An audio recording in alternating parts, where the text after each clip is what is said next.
बूढ़ी माँ के साथ ऐसा किया पोते ने। विमल बहुत परेशान था।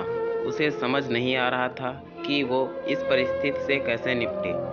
वो अपनी माँ को बहुत चाहता था, किंतु उसकी पत्नी और बच्चे उसकी माँ से बहुत दूर भागते थे, क्योंकि उसकी माँ की एक आंख नहीं थी। साथ ही उसकी कमर भी 90 अंश पर झुकी थी।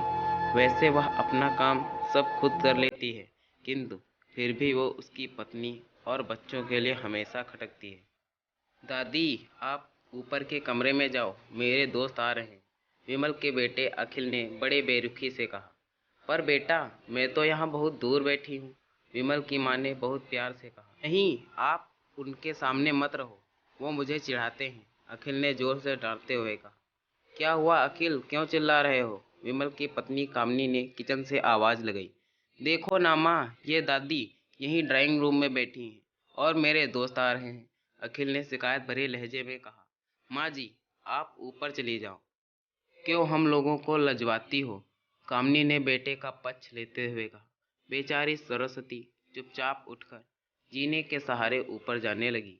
कमर झुकी होने के कारण उन्हें ऊपर चढ़ने में बहुत परेशानी हो रही थी, किंतु वो पूरी ताकत से ऊपर के एक अकेले कोने वाले कमरे में जाकर बैठ गई। विमल बाजू के कमरे से सब सुन रहा था। उसे कष्ट हो रहा था कि उसकी माँ को अपमानित होना पड़ रहा है, किंतु वो असहाय था। अगर वो कुछ कहता तो पत्नी और बच्चे उसका विरोध करने लगते हैं। दूसरे उनके तर्क भी सही लगते हैं, क्योंकि वो एक प्रशासनिक अधिकारी था। उसका सामाजिक स्तर बहुत ऊंचा था। उसकी ससुराल भी एक उच्च घराने में थी। अतः वह चुपचाप इस तरह हर दिन अपनी माँ को अपमानित होते देखता रहता। रात को विमल की पत्नी ने कहा, देखो जी, अब कुछ करो। कल कलेक्टर साहब की पत्नी आई थी। माँ जी अपनी देसी धुनधारा में उनसे मिली। मुझे बहुत शर्म आ रही थी बताते हुए कि ये मेरी सास हैं। मैंने कह दिया कि दूर की रिश्तेदार हैं, इलाज कराने आई हैं। विमल को रोना आ गया, किंतु फिर भी वह चुप रहा। उसे समझ में नहीं आ रहा था कि वो क्या करे। अपने बेटे की मनः स्थिति को सरस्वती अच्छी तरह से जानती थी, और बेटे को कोई कष्ट ना हो इसलिए वो हर बात को चुपचाप सह लेती थी। विमल बहुत उदास रहने लगा। एक तरफ परिवार और सामाजिक स्तर पर जीने की प्रतिबद्धता थी, तो दूसरी ओर माँ। आखिर माँ से अपने बेटे की यह हालत नहीं देखी गई। एक दिन उसने अपने बेटे से कहा, विमल, बहुत दिन हो गए हैं, मैं अपने गांव जाना चाहती हूँ, मुझे वहां पहुंचा दो, मेरा यहाँ मन नहीं लग रहा। किंतु माँ, वहां तो कोई नहीं है, तुम्हारी देखभाल कौन करेगा? विमल ने आश्चर्य से पूछा। अरे, सब गांव वाले तो हैं, और वो तुम्हारे मामा जी तो उसी गांव में रहते हैं, और फिर हम सारी व्यवस्थाएं कर आएंगे ना। कामिनी को तो जैसे मन की मुराद मिल गई हो। हाँ बेटा, बहू सही कह रही है, सरस्वती ने लंबी सांस लेते हुए कहा। विमल जानता था कि गांव में माम की देखभाल करने वाला कोई नहीं है, लेकिन अपनी पत्नी की जिद के कारण वह अपनी माँ को छोड़ने पर विवश हो गया। माँ को गांव छोड़कर आते वक्त उसे रोना आ रहा था, तथा अपनी बेबसी पर गुस्सा भी आ रहा था, किंतु परिवार, पत्नी और समाज ने उसके इन मनोभावों को दबा दिया, और वो सुकून सा महसूस करने लगा। कुछ दिनों के बाद उसके चाचा, जो अमेरिका में रहते थे, आने वाले थे। जब विमल बहुत छोटा था, उसके पिता जीवित थे, तब वो भारत आए थे, और उसके बाद वो अब भारत आने वाले थे। पूरा परिवार और आस पड़ोस बहुत उत्साहित था। अमेरिका से विमल के डॉक्टर चाचा आ रहे थे। डॉक्टर रमेश ने जैसे ही घर में कदम रखा, सबने मिलकर बहुत उत्साह से उनका स्वागत किया। क्यों, विमल भाभी नहीं दिख रही, कहाँ हैं? डॉक्टर रमेश ने उत्सुकता पूर्वक पूछा।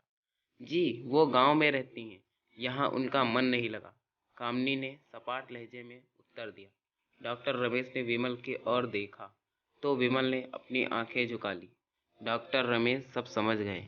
बोले, कल हम भाभी से मिलने गांव चलेंगे सब लोग। दूसरे दिन सभी लोग गांव के घर में पहुंचे। देखा कि सरस्वती को बहुत तेज बुखार है, और वो पलंग पर असहाय पड़ी है। डॉक्टर रमेश दौड़कर सरस्वती के पास गए, उनके पैर छूकर रोने लगे। सरस्वती की ये हालत उनकी कल्पना से परे थी। वाह बेटा विमल, तूने तो नाम उजागर कर दिया। अपनी माँ की ये हालत देखकर तुझे तो शर्म भी नहीं आ रही होगी। डॉक्टर रमेश ने विमल को लगभग डांटते हुए कहा। नहीं देवर जी, विमल का कोई दोष नहीं, मैं खुद गांव आई थी। सरस्वती ने अपने बेटे का बचाव किया। मुझे सब पता चल गया भाभी, आप चुप रहो। क्यों बहू, तुम्हें अपनी सास की कुरूपता पसंद नहीं आई है? समाज में तुम्हें नीचा देखना पड़ता है ना? डॉक्टर रमेश ने कामनी और व्यंग से देखा। कामनी निरुत्तर होकर विमल को देखने लगी। आज तुम जिस सामाजिक स्तर पर हो वो इन्हीं के संघर्षों की देन है। और बेटा विमल, तुम्हें शायद मालूम ना हो कि बचपन में जब तुम 1 साल के थे तब छत से नीचे गिरने के कारण तुम्हारी एक आंख फूट गई थी और तुम्हारी रीढ़ की हड्डी में भी समस्या थी।